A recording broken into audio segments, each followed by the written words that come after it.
Su nombre causa miedo, repudio, uno de los peores asesinos en serie de la historia, Luis Alfredo Garavito Cubillos, la bestia. Observen esta fotografía. La imagen que ustedes están viendo es la fotografía de Luis Alfredo Garavito Cubillos actualizada. Está enfermo, tiene leucemia y cáncer en un ojo. Vive sus últimos días. Se dice que mató a casi 200 niños. Un asesino en serie terrible que está atrapado en este momento en la cárcel de Valledupar. Y en este programa de Más Allá vamos a conocer sus secretos.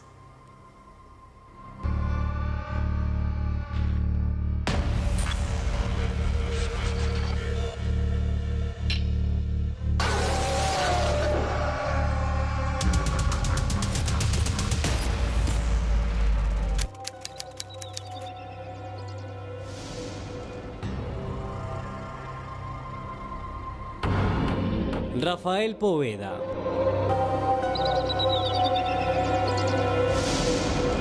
Kevin Pinzón.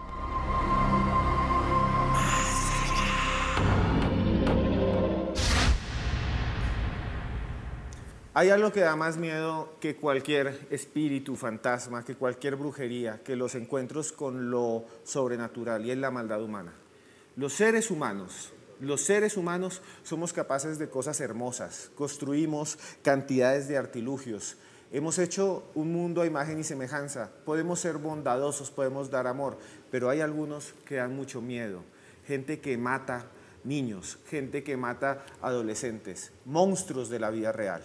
Y uno de esos monstruos, uno de esos personajes es Luis Alfredo Garavito Cubillos, alguien que regó de dolor y de miedo a Colombia durante muchos años, alguien que está en una cárcel y alguien del que no se sabe mucho, solo lo han entrevistado 3 veces y hoy estoy muy feliz porque estamos con 2 personas que entrevistaron a Garavito y que tienen información sobre lo que ha pasado en su vida en sus últimos años y hoy tenemos un programa especial aquí en Más Allá, ¿verdad, Joana?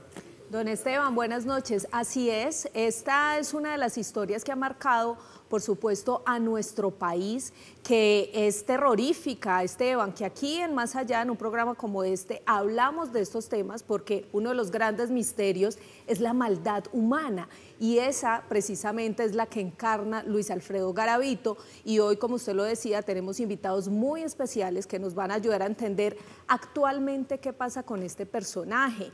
Hay muchas historias, desde hace tiempo nos están diciendo Luis Alfredo Garavito va a salir de la cárcel, pronto va a estar en libertad, no, es que ya está listo eso y precisamente con nuestros invitados de hoy vamos a aclarar un poco esas incógnitas que tienen todas las personas en nuestro país. Yo estoy muy contento de estar con un periodista que en parte me ha inspirado en la vida, porque cuando yo veía televisión hace muchos años lo veía a él y nunca pensé estar aquí junto a él. Rafael Poveda, muchas gracias por estar con nosotros. Qué bueno. No sé si eso es bueno o malo, porque ese está como viejo, ¿cierto? No, mentira. La verdad que me encanta, Joana, me encanta estar en su programa. Gracias, Rafael.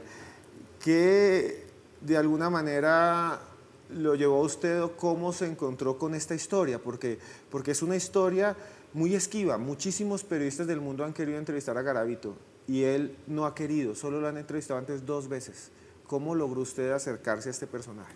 Pues la verdad que la culpa la tiene Kevin. Ya lo vamos a presentar. No, mira que fue algo curioso porque en el año 2020, en enero, siempre hay una feria de televisión en Miami que se llama NAPTI, y uno siempre va en busca de vender documentales o vender testigo directo en mi caso y mirar a ver a quién me encuentro que pueda hacer de un canal de diferentes partes de Latinoamérica.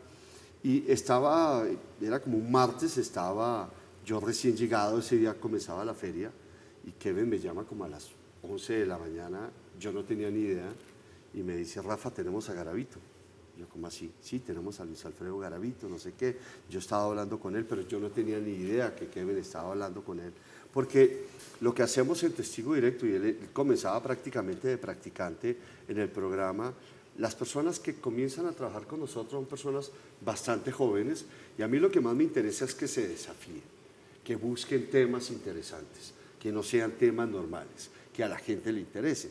Y no necesariamente me lo tienen que decir. Si hay unos consejos de redacción en donde cuando nos cuentan algo es porque ya lo han obtenido y porque ya lo tienen.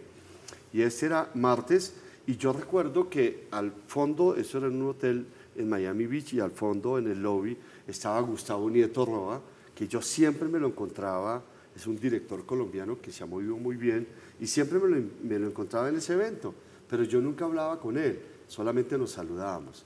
Y voy y le digo, oye Gustavo, tenemos a Garavito.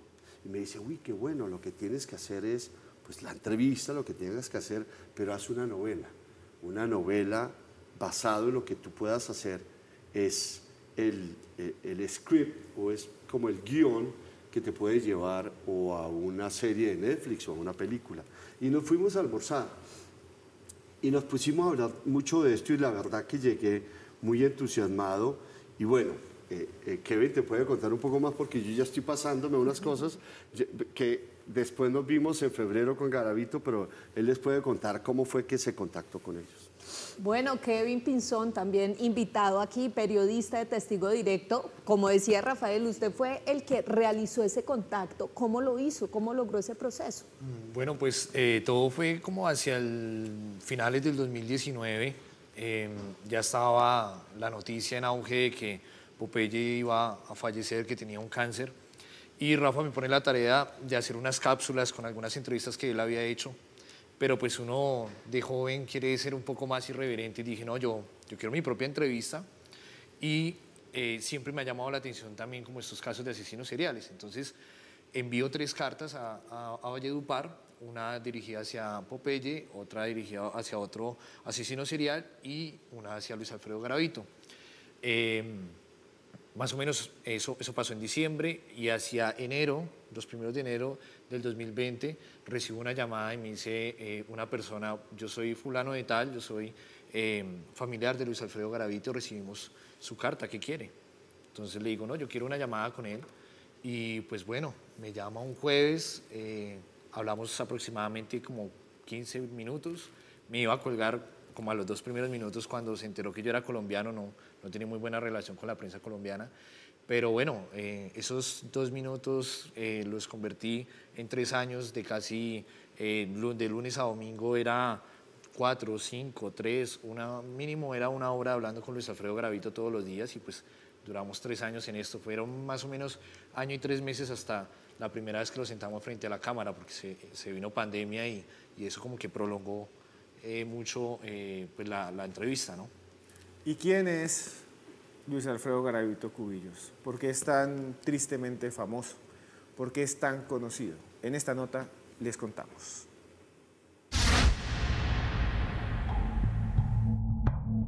El caso de Luis Alfredo Garavito es considerado uno de los más atroces en la historia de Colombia y ha causado conmoción en todo el mundo. Sin embargo, quedan muchos detalles por ser revelados. Condenado en el año 2001 a 1.853 años y 9 días de prisión por los asesinatos de 140 niños, este brutal criminal lleva más de 20 años interno en la cárcel de Valledupar, conocida popularmente como la Tramacúa, un centro penitenciario de máxima seguridad que alberga a otros temidos asesinos como Manuel Octavio Bermúdez, el monstruo de los Cañaduzales, y Javier Velasco, el culpable del feminicidio de Rosa Elvira Celi. Garavito vive aislado de los demás presos, sumido en el silencio y perdido en un mundo de pensamientos y reflexiones. Allí sufre las consecuencias de la leucemia y el cáncer de ojo que lo aquejan. Aún así, la posibilidad de que salga en libertad sigue manteniendo en vilo a las familias colombianas. Recientemente, el periodista Rafael Poveda lo entrevistó varias veces dentro de la cárcel para una serie de libros. En las imágenes publicadas se puede observar que Garavito tiene un aspecto cambiado debido a sus enfermedades. Aunque ha perdido peso mientras su padecimiento avanza, su mente parece mantenerse intacta. ¿Extraños secretos oculta Garavito? ¿Cómo es su vida entre rejas? ¿Es posible que sea liberado? Son algunas de las preguntas que intentaremos responder esta noche en Más Allá.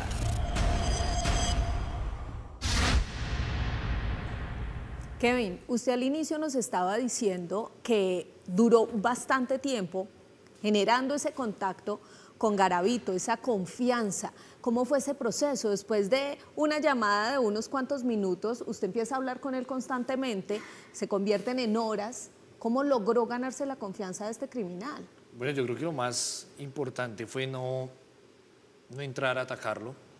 Muy bien lo decía Rafael, nosotros no somos ni Dios ni jueces. Yo creo que en la labor periodística uno también se tiene que desprender de ciertas palabras, de ciertas acciones personales, conceptos que uno tenga. Y nunca, los primeros meses nunca traté de hablarle nada de esos hechos. Quería conocerlo un poco más, su vida personal, eso que el país no conoce, porque pues ya todos sabemos que es un asesino serial, sabemos que mató niños, sabemos que era nómada, pero entonces quise como adentrarme un poco más en ese Garavito del día a día. Hablábamos mucho del día a día, hablábamos mucho de su familia, me preguntaba mucho también por la mía. Entonces lo que yo trataba todos los días era como de hacerlo entender que para nosotros eso tenía un propósito más allá del amarillismo o más allá de sacar un reportaje, un documental, un libro, porque sí. Siempre le planteamos a él que queríamos tener un concepto más psiquiátrico, más psicológico, queríamos ir como al fondo de ese por qué, ¿no? Yo creo que algo que tiene este proyecto es que nosotros quisimos dejar como algo para la ciencia, algo para que la gente vea y diga, bueno, tiene propósito volver a ponerle una cámara al frente a un tipo que pues tristemente es célebre por sus actos, pero yo creo que al final tiene un propósito la entrevista y es que la medicina, que la ciencia forense avance en el país. Pues Esteban, yo también creo, y Rafael, que como nos decía aquí Kevin, lo importante también era un poco analizar ese concepto psicológico de Garavito. Cuando ustedes llegan a la entrevista, ¿con qué se encuentran? ¿Qué es lo que más les sorprende de este personaje? Pues nosotros primero llegamos en febrero del 2020 a entrevistarnos con él, pero sin cámara, para conocerlo. Le pedimos una cita. Y nos entramos a su celda de 9 de la mañana a 2 de la tarde. Era una celda que no habían celdas al lado ni nada, o sea, era una celda que estaba él solo. Tiene una especie, no sé si llamarlo como sala, porque no era una celda en donde se veía su cama, en una celdita ahí estábamos nosotros con 2 sillas Rimax y él estaba al frente y más al fondo estaba su habitación, que él no nos permitió entrar, porque nosotros sí queríamos mirar qué había ahí, si había recortes de periódicos o algo que uno lo pudiera como analizar. Fue muy cordial desde un principio, en el sentido, yo creo que una de las cosas que él más ha querido es tratar de convencernos y convencer a la gente que él ha cambiado y que él está arrepentido. Y a él no le gusta que hablen mal de él, por ejemplo, pero ¿cómo no van a hablar mal de él si mató a más de 210 niños? Pero nosotros llegamos y lo primero que le dijimos, a él no le gusta que le digan Garavito, le gusta que le digan Luis Alfredo. Le dijimos, Luis Alfredo, yo no soy y no somos ni Dios ni juez. Queremos escucharlo. Y la verdad que nos dedicamos durante 5 horas a escucharlo. Y era... y de esas preguntas que tú haces demasiado cortas como para que él nos vaya, ¿y por qué eso? Cuéntame de esto, ¿y qué pasó? Escucharlo y estábamos los dos centrados realmente en lo que nos decía Garavito, que si nos hubieran dado permiso para estar hasta las 10 de la noche nos hubiéramos quedado con él, hablando y hablando y hablando, porque una persona con un gran don de palabra, gran don de convencimiento, definitivamente un culebrero, una persona que se mueve muy bien, que convence a la gente, a una mirada Kevin intimidante también. En esa época el ojo izquierdo no se le había cerrado, pero su ojo derecho son unos rayos X, el tipo cierto. Y ahí ves con sus gafas, como cuando no se las limpian, que están como sucias, así mirándote, pero fue cordial con nosotros y accedió a todo lo que le íbamos preguntando, nos lo iba contestando. Me impresionó muchísimo y ese día salimos convencidos de que nosotros teníamos que entrevistar a Luis Alfredo Garavito por muchas cosas. nos hablaba de su deseo de mostrar mapas donde estaban niños, de contar sobre niños que nunca había declarado, mucha información, y nosotros pues salimos con ese compromiso de decirle, y usted nos contaría porque necesitamos, esto no tendría que ser una entrevista de 1 hora, tiene que ser una serie de entrevistas porque queremos saber muchas cosas. Y él realmente enfatizaba de que quería contar muchas cosas. Entonces, para nosotros era muy importante estar ahí. Bueno, señores, nos vamos a comerciales y van a saber qué le dijo Garavito a Rafael Poveda y a Kevin. Nos vamos a comerciales, vuelvo a decir, pero ustedes tienen que tener este libro. Se llama Los monstruos en Colombia sí existen. Ahí se cuentan las historias de Garavito, se encuentra la historia también del monstruo de los Cañaduzales, que lo vimos ahí, que también está en la misma cárcel. Los monstruos en Colombia sí existen, lo consiguen en cualquier librería del país. Ya volvemos con lo mejor, porque esto es Más Allá.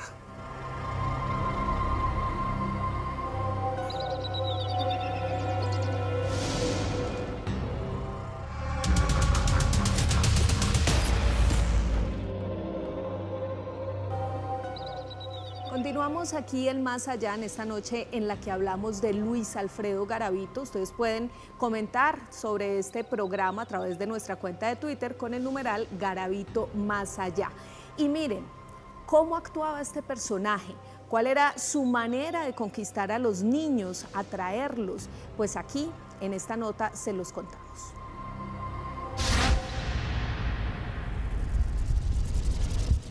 Si existe un nombre que causa indignación en Colombia, es el de Luis Alfredo Garavito Cubillos, conocido como La Bestia.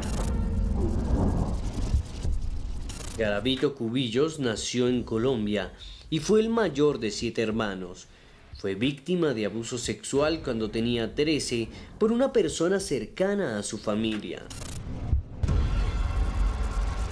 Durante su infancia sufrió maltrato físico por parte de su padre y de otras personas cercanas, lo que le causó problemas de ira, paranoia y psicosis. Fue echado de su casa por su madre a los 14 años después de intentar violar a una niña de 5 años.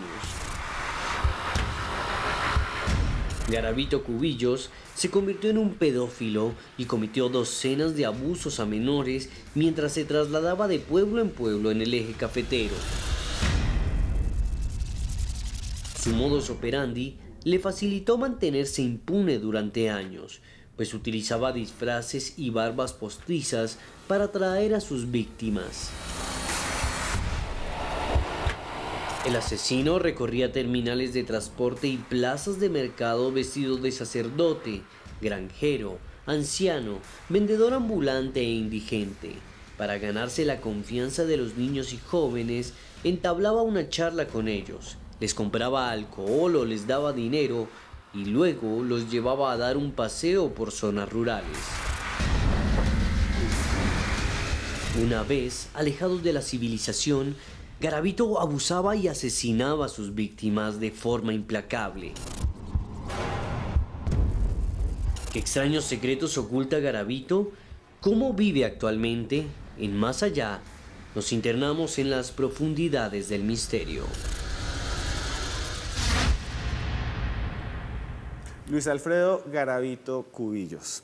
Ese nombre da mucho miedo. Durante mucho tiempo en Colombia salen noticias que se vuelven virales, algunas, la mayoría, completamente falsas, que dicen ya salió y la gente tiene mucho miedo porque dicen está al lado de la casa, lo vi. Realmente nos da mucho miedo a los colombianos porque ya pasó con el monstruo de los Andes, Pedro Alonso López, que estaba libre y no se sabe dónde se encuentra y mató también a 300 niñas. Pero Rafael Poveda, usted estuvo frente a Garavito, usted lo vio, usted habló con él. ¿Cómo es Garavito? Yo he escuchado que es un culebrero, es como todo psicópata, es atractivo, es locuaz, lo envuelve a uno. ¿Cómo enfrentarse a esa personalidad en una entrevista? Yo creo que lo más importante es no confrontarlo, aunque te cuento que en un momento determinado, bueno, lo confrontamos, aquí pasaba algo curioso. Él, y era parte de lo que hacíamos con Kevin, y es, él me decía señor Poveda, y me veía como con más respeto, no por decir que a Kevin no lo viera con más respeto. Y cada vez que teníamos algún enfrentamiento por algo con él, él no me decía nada. En algunos casos se quedaba era solamente mirándome así. Pero después llamaba a Kevin y lo insultaba y que ese señor Poveda no lo vuelva a traer acá, que no sé qué, ¿te acuerdas? Entonces eso era parte de lo que hacían.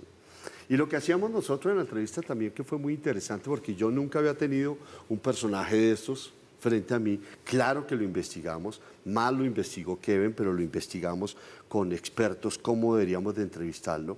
En un momento determinado, por ejemplo, en la entrevista, él nos dice que para Dios robarse 200 bicicletas es como matar 200 niños. Y ahí yo sí me le fui de frente y le dije, ¿cómo así?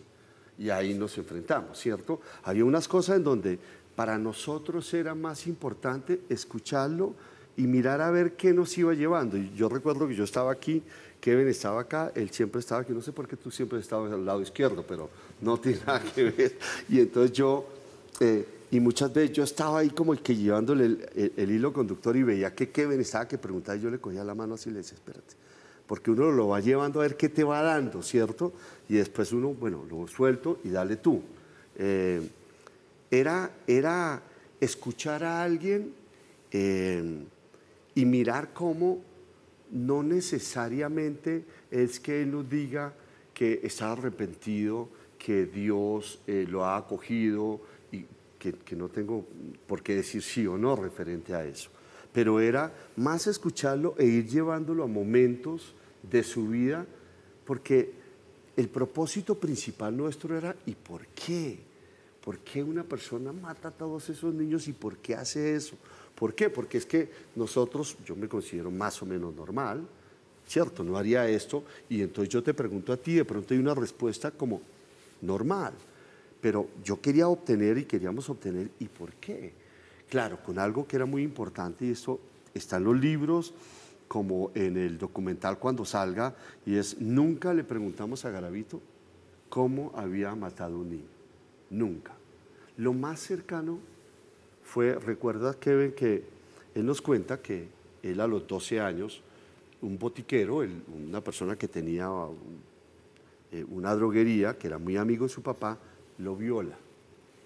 Y según nos cuenta él, en ese proceso, con un cigarrillo, le quemaba sus partes íntimas y también lo pullaba y le mordía sus partes íntimas. Y cuando uno escucha eso, y tú hiciste lo mismo, ¿cierto? Sí. Ahí ya paramos, no teníamos que decir nada más, cuéntanos nada más, porque nosotros no íbamos a revictimizar a ningún niño. Y sobre todo para mí, en esa época, mi hijo Martín, a quien amo con toda mi alma, tenía 10 años y esa era como la edad promedio de Garavito, entre 9, 11 años, pudieron ser niños mayores, pero esa era la edad en donde él se llevaba a los niños. Por consiguiente, teníamos que ser muy cuidadosos con eso porque no era nuestra intención. Nuestra intención era hablar con alguien y en la mayoría de los casos sí llevábamos como todo escrito, algunas preguntas, pero nuestra estrategia era, nos vamos a centrar y le vamos a escuchar, porque cada vez que nos diga algo nos va a llevar a algo, nos va a llevar a algo y nos va a llevar a algo. En mi experiencia de entrevistar a estas personas, Joana, siempre he tenido de alguna manera alguna prevención, porque cuando he entrevistado criminales, termina uno mirando la maldad a la cara, y a veces uno, cuando habla con ellos, más de una vez, que me pasó a mí escribiendo Los monstruos en Colombia sí existen y otros artículos y demás, termina uno viendo a alguien distinto, porque uno no ve al monstruo, uno ve a alguien que puede incluso parecer el tío, incluso una figura paterna. Kevin, usted que estuvo cerca de él, hay un momento en que ellos lo engañan a uno, ¿no? Como que se tratan de meterle en la vida de uno y uno tiene que pararlos. Le empieza a preguntar sobre si usted tiene hijos, si tiene hermanos, sí, se intenta convertir en su amigo, pero en el fondo uno sabe que es un depredador. Sí, pues incluso eso yo lo empecé a utilizar, se lo devolvía, porque al principio, obviamente, para ganar la confianza de un tipo, esto es muy, muy complejo. Garavito era un tipo que me hablaba ciertas cosas por teléfono y cuando ya íbamos a llegar como a los puntos más importantes de investigación, cortaba. Me decía, no, ya no quiero hablar más, estoy cansado, me quiero dormir. Siempre dejaba en punta. Entonces, Cuando me empezó a hacer todas esas preguntas personales, lo que yo hice fue, listo, vamos a darle confianza. Pues empecé a entrar, a darle esa confianza y a demostrarle que yo no le tenía miedo y que tampoco tenía, digamos, como se dice coloquialmente, tapados personales.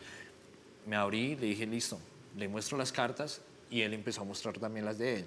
Entonces fue muy interesante ese proceso porque empecé a ver un Garavito muy distinto al que precisamente como todos imaginan que siempre es la bestia, monstruoso.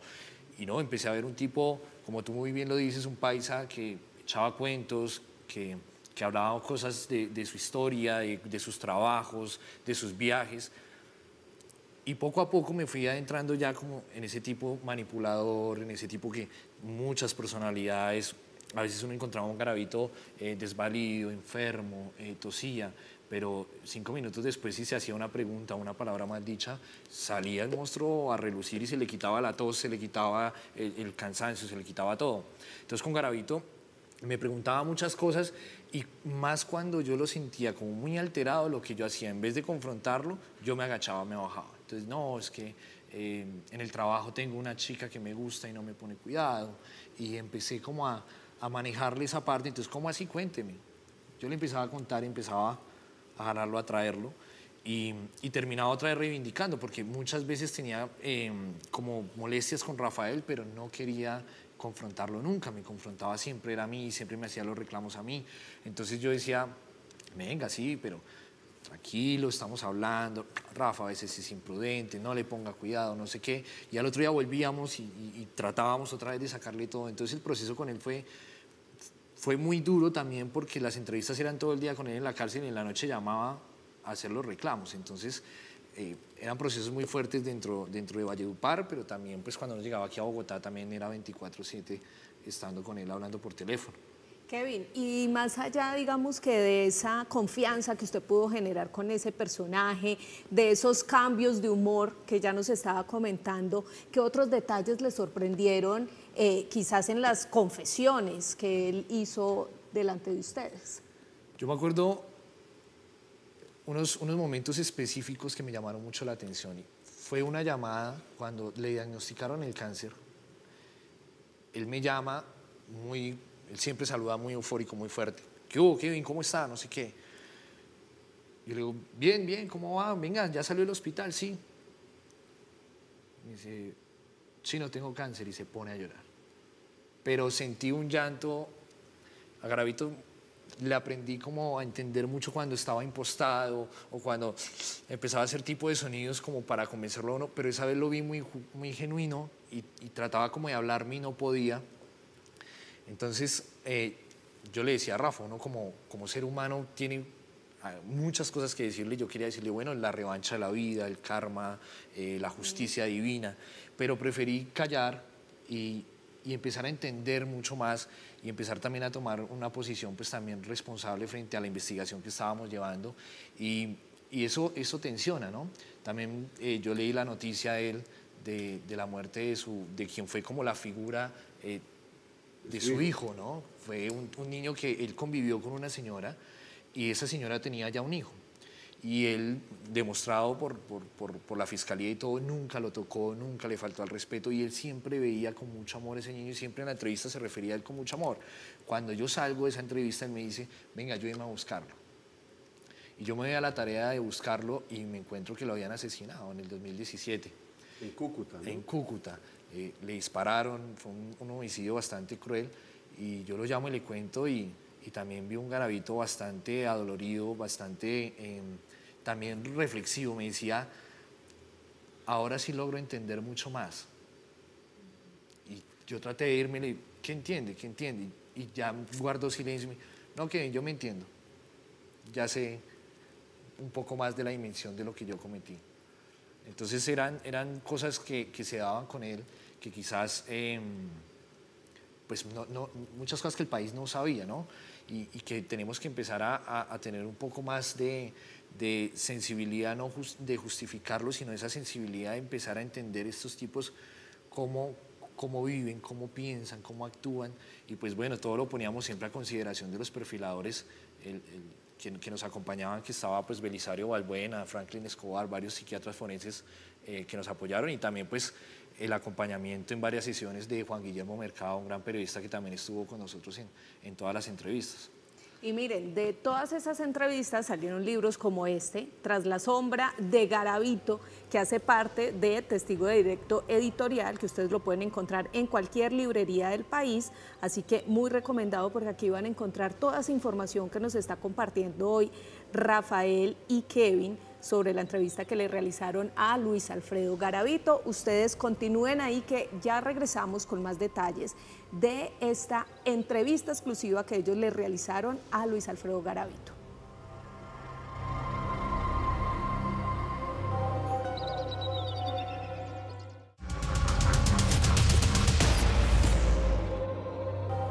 Continuamos esta noche en Más Allá hablando de un caso realmente terrible, alguien que se ha convertido en una estrella negra. No deberían ser estrellas, así le llaman en inglés, Black Star, aquellos criminales que se vuelven de la noche a la mañana casi farándula, cuando no lo deberían ser.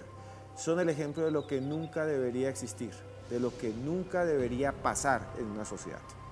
Eso está claro y lo decimos aquí en Más Allá. Esto nunca debió pasar, nunca debió haber existido un Garavito.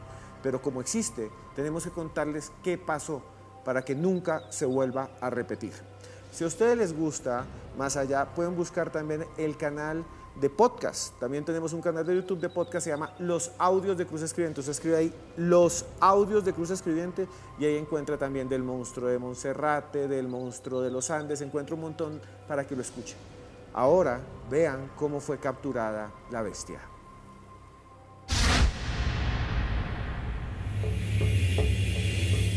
A finales de 1997, los ciudadanos de Pereira quedaron horrorizados, luego de que se descubrieran los restos óseos de 3 niños en una colina en las afueras del municipio de Dos Quebradas. Las primeras versiones sobre este crimen apuntaban a que estos menores habían sido víctimas de un rito satánico.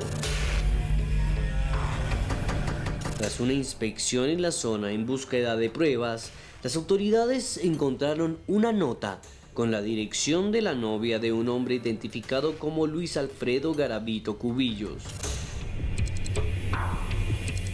Al registrar la vivienda encontraron varias bolsas con sus pertenencias, entre ellas imágenes de niños pequeños, el diario en el que describía cada uno de sus crímenes y desapariciones de menores. Enseguida, las autoridades iniciaron un operativo para capturarlo. Agentes del DAS y el CTI lo persiguieron por todo el país. Sin embargo, Garavito se movía frecuentemente del lugar y ya había asumido una nueva identidad, Bonifacio Morera Liscano.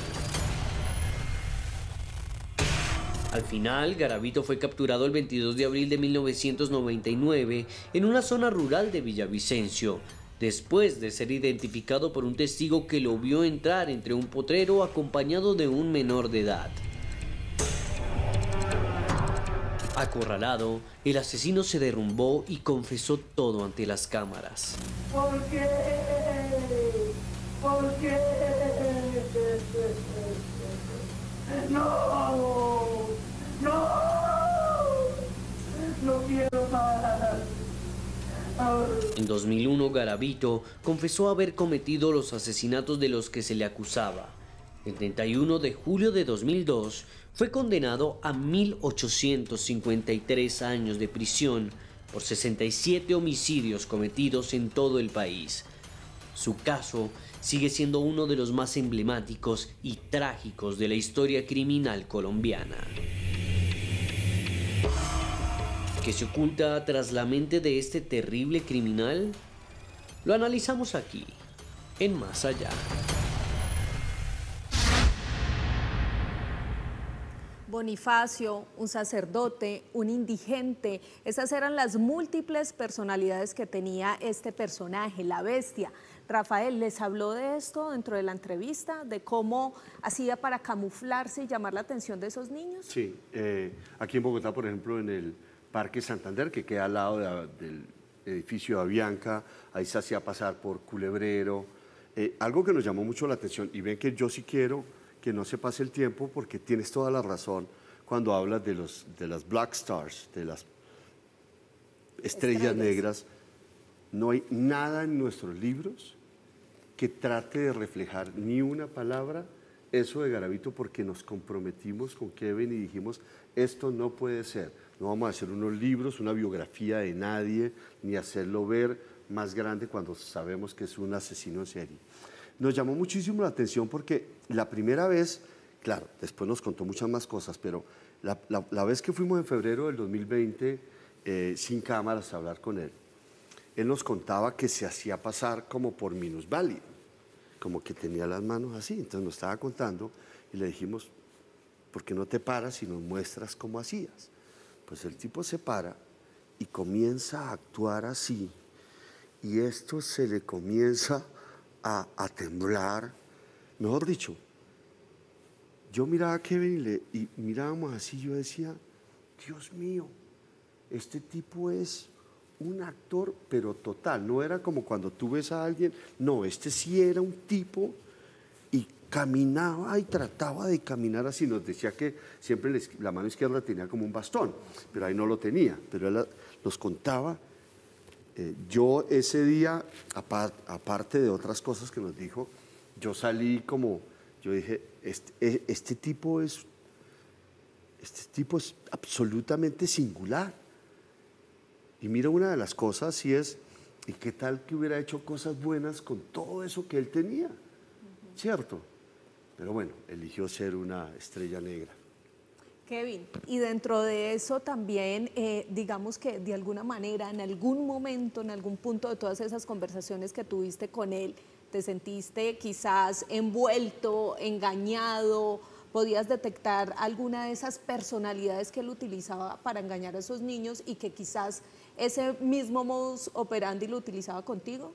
Sí, pues digamos que en las llamadas Garavito no trataba tanto de convencerme, sino teníamos un Garavito mucho más tranquilo, un Garavito que me contaba mucho más incluso de lo que se le preguntaba.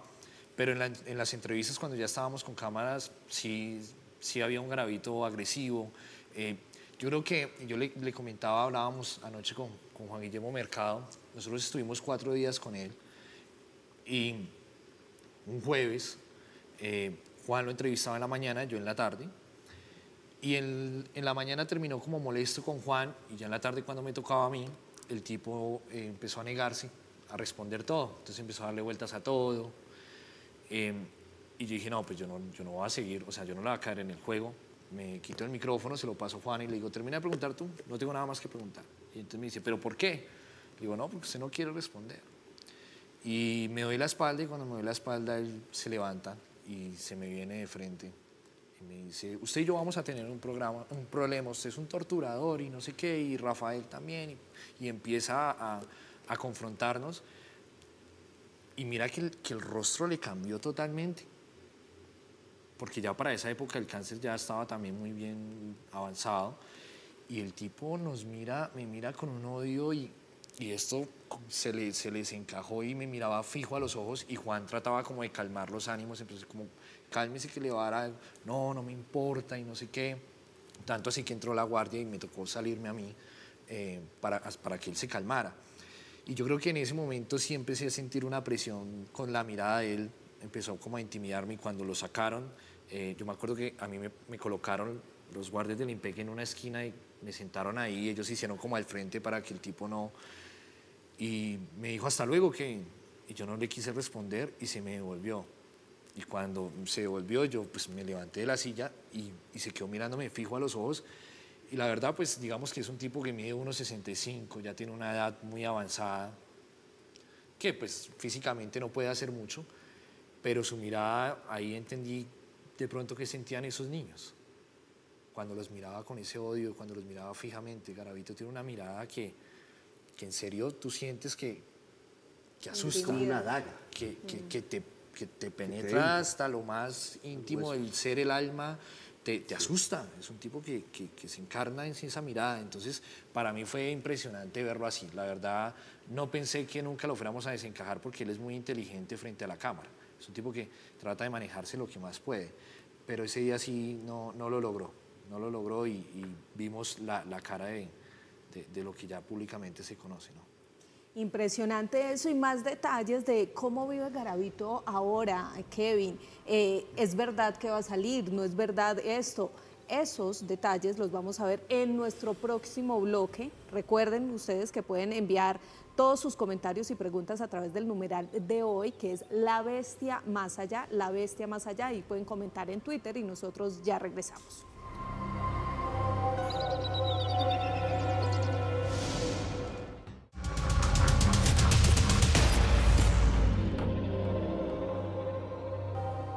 Continuamos en Más Allá, en esta noche en la que hablamos de Luis Alfredo Garavito Cubillos. Recuerdo que hace algunos años llegó un mensaje con el teléfono del abogado de Garavito y me pedían que hablara con él, luego de haber escrito el libro de Los monstruos en Colombia sí existen. Y recuerdo que en ese momento dije, no quiero confrontarlo, creo que ya la historia se había contado, sé que hay muchas más cosas por contar. Y hoy me siento feliz porque estoy con dos grandes periodistas que han hecho esto y que han sacado también dos libros espectaculares que les recomendamos para que ustedes puedan complementar esa historia, saber qué pasó. Y hoy abrimos entonces esas ventanas, digámoslo así, esas ventanas a eso tan macabro y tan oscuro. Y vuelvo a decir, no es mirar con morbo, es mirar para aprender, para que no vuelva a suceder. ¿Qué hace hoy Garavito? Observen la siguiente nota.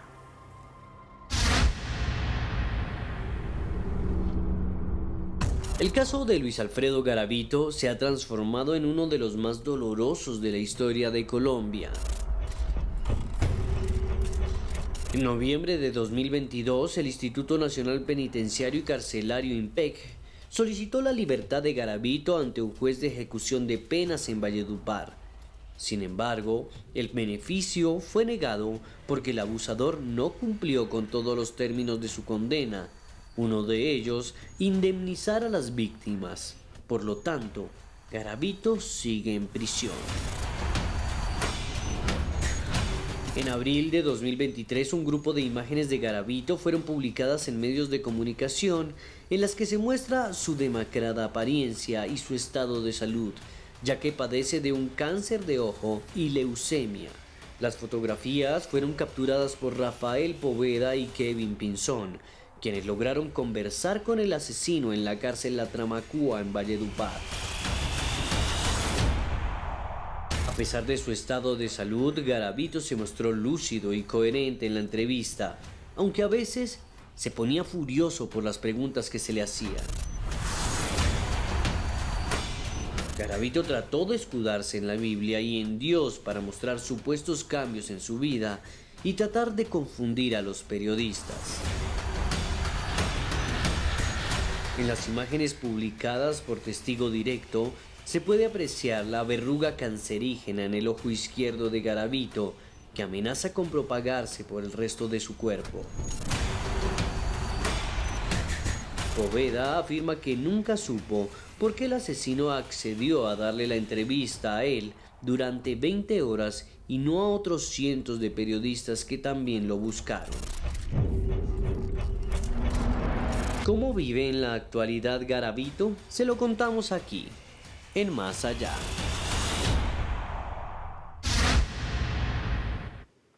Continuamos aquí en Más Allá y yo creo que una de las preguntas que nos hemos hecho durante todo este programa y que quizás ustedes como televidentes también se hacen es ¿qué pasa actualmente con Garavito? Uno, ¿cómo vive? ¿Cómo es su entorno ahí dentro de la cárcel, aislado?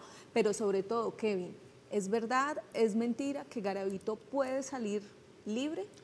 Bueno, nosotros estuvimos hablando con Francisco Bernate, es un abogado que tiene muy bien el panorama, muy claro, y él nos dice que desde el 2018, dado las rebajas y todos los beneficios a los cuales se acogió Garavito y también la reducción por buena conducta, en el sistema penal, les da mucho descuento por las vainas espirituales, lo evangélico.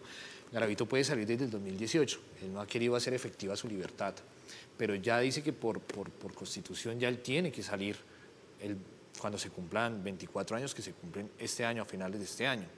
Ya ahí sí tendríamos que entrar a mirar su abogado, que si le va a pelear la libertad o no, si él está interesado o no en salir, pues que hasta el momento, pues para nadie es un secreto que él ha dicho que no está interesado en la libertad. ¿Cómo vive Garavito? Garavito está en el patio 6, atención especial de la cárcel La Tramacúa en Valledupar, tiene la última celda, es un pasillo de aproximadamente 20 celdas, tiene la última, tiene una reja de seguridad, apartado de los apartados, pero nos llamaba mucho la atención que nosotros cuando estábamos en el auditorio sabíamos cuando ya lo sacaban, porque la cárcel entraba en un bullicio increíble, se quitaban todos los presos, la guardia, incluso guardianes que no podían estar ahí en los pasillos, tenía que desocupar todo, cerrar todo, no podían estar los funcionarios, nadie. Se desocupa toda la cárcel para hacer el traslado de Garavito hasta el sitio donde lo entrevistábamos. Y empezaba la algarabía, empezaban los gritos, los insultos, entonces ya sabíamos que ahí venía. Entonces nos llamaba mucho la atención a Rafa y a mí la seguridad que tiene, la verdad. Tiene que tener un sistema de 4 o 5 hombres que lo custodian para poderlo trasladar. No es tan fácil por los pasillos. El traslado de Garavito por los pasillos dentro de la cárcel. Claro, temiendo que de pronto algún otro interno pueda atentar contra él. Sí, incluso la guardia creo que todos los días también rota a alguien diferente, lo saca. Nunca es como que hoy tú tienes que la orden de sacarlo, no, como que ahí mismo, mientras ahí están, va fulano y saca a Garavito. Y el tema médico, y no es ¿cómo preferencia, es? Perdóname, y no es preferencia realmente como que el IMPEC tiene preferencia. La verdad que ellos hacen, esa es parte de su trabajo. No solamente proteger a Garavito, proteger a todos los internos en lo que puedan hacerlo. Cuando nosotros lo entrevistamos, yo estuve con él 5 días seguidos y con Kevin, después estuvo Kevin con Juan Guillermo Mercado. Y lo elegimos así porque tú te vas cargando demasiado, es demasiado, ¿sí me entiendes? Yo dije, no, sigue tú, sácale otras cosas, habla de otras cosas porque tú ya te cargas demasiado. Él estaba ahí en la enfermería, lo llevaban y lo trasladaban. Él nos contaba que cuando lo trasladaron a la cárcel de la Tramacúa, esa cárcel se iba a caer. La gente gritaba como esos hinchas de las barras bravas, que se cogen así, la gente gritaba asesinos, groserías, y bueno, yo digo pobre tipo, porque un tipo que llega ahí y toda la cárcel sentía toda esa energía de cuando lo estaban recibiendo, sabían que él estaba llegando, le enviaban estiércol, le mandaban orines, mejor dicho, cuando nos contaba todo eso, bueno, fue su recibimiento, obviamente que tenía Rafael, que suceder así. Yo quisiera hacer una pregunta, ya que estamos terminando el programa. Garavito es un psicópata, o parece ser un psicópata. No se han hecho unos estudios que digan si lo es, pero evidentemente lo parece. Y los psicópatas, según la mayoría, no sienten empatía y no sienten culpa, por eso son tan letales. ¿Usted piensa que aparte de todo lo que él escenifica, porque es un actor llevando la Biblia en la mano, haciendo reverencias, pidiendo perdón, llorando, porque llora también, porque es un actor, llora, ¿él realmente siente culpa o todavía siente placer por lo que hizo? No, yo creo que siempre nos dice que no siente placer y todo eso. O sea, aquí hay un Garavito que obviamente ha querido hacernos creer o mostrarnos de que él es una persona arrepentida, de que es una persona que Dios ha perdonado, tiene su Biblia constantemente y habla de la Biblia, y ¿sí me entiendes? Yo lo psiquiátrico no lo entiendo. Yo lo único que puedo hablar es lo que vivimos nosotros entrevistando a Garavito y viendo una persona que quiere mostrar, como que quiere limpiar su imagen. Una imagen absolutamente imposible de limpiar, pero es una persona que a él no le gusta que hablen mal de él, a él no le gusta que le digan la bestia, y uno de nuestros libros es El reflejo de la bestia, pues no debe estar feliz, pero esa es la verdad. Pero yo no sé, es que tampoco, como dijimos, yo no soy ni Dios ni juez, pero al mismo tiempo mi percepción es que también esa es como una fachada que él quiere mostrar. Kevin, y el tema médico, lo preguntaba hace un rato, ¿cómo es la atención que le brindan a Garavito teniendo en cuenta pues estas enfermedades que ya lo aquejan? Bueno, pues como la que requiere, como cualquier otro privado de la libertad, no hay una preferencia, simplemente tiene un cáncer. Garavito por esa amenaza constante que tiene, obviamente tiene muchos enemigos, casi todo el país está en contra de él.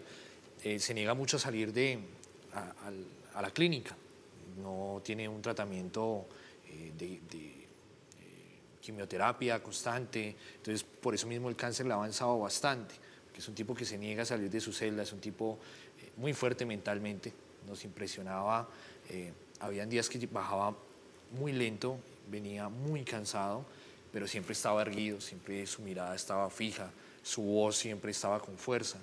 Entonces es un tipo que mentalmente está fuerte, un tipo que se mantiene fuerte, pero es un tipo que recibe pues, la atención clínica, médica, como cualquier otro privado de la libertad. Claro que ha tenido constantes salidas últimamente, el año pasado tuvo como 2 salidas, 3 salidas, yo estuve en Valledupar para esos días, pendiente pues, de la situación clínica pues, en cuanto a la investigación que estamos llevando.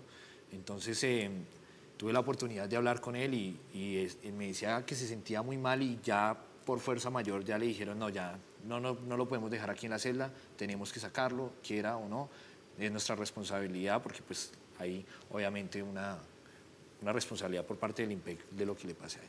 Bueno, llegamos al final de Más Allá. Joana, fue un programa bastante intenso. Muchas gracias a nuestros invitados. ¿Qué le parece a usted? Sí, Esteban, bastante impresionante, de verdad que es de admirar que hayan pasado tanto tiempo hablando con este personaje, interactuando con él, tratando de entenderlo, que quizás es lo más complejo dentro de este tipo de investigaciones que ustedes realizan. Esteban, dentro de esas investigaciones se pueden también resaltar los libros que ellos escribieron de Testigo Directo Editorial, que es Tras la sombra de Garavito y El reflejo de la bestia. Lo pueden encontrar en cualquier librería del país. Muchas gracias, Rafael, por estar aquí. Kevin, muchas gracias por contarnos todos esos detalles acerca de Garavito. Gracias, me encantó estar acá. Ojalá que sigamos siendo invitados. Por No sé si supuesto, sobre el mismo tema. bienvenidos siempre. Gracias. Bienvenidos Chao, siempre, Esteban. Rafael. Gracias. A ustedes que están allí, gracias, Kevin. ¿Dónde lo pueden buscar usted en redes sociales? Bueno, me aparezco como Kevin10, el número 10, Pinzón, en TikTok, en Instagram, por ahí cualquier duda sobre el libro Tras la sombra o El reflejo de la bestia, ahí nos pueden escribir. No le pregunto a Rafael porque es Yo obvio. no tengo nada. Lo Yo no tengo sabía. nada de eso. Ustedes que están allá, solo quiero decirles 2 cosas. 1, aquí nosotros abrimos la puerta del misterio. Esta vez, uno de los misterios más grandes de toda la historia, yo creo que el más grande, la mente humana, la capacidad que tenemos los seres humanos de ser buenos o de ser malos. Hoy hemos visto una especie de espejo, porque ahí nos hemos reflejado. Y también les quiero decir a ustedes una cosa, cuiden siempre a las personas que aman, estén siempre con ellos, no los abandonen, estén cerca de quienes necesitan ayuda, porque tal vez mañana no sabemos si estén ahí y siempre tenemos que dar mucho amor. Nos vemos dentro de 8 días y recuerden que por más lejos que andemos, siempre habrá un más allá.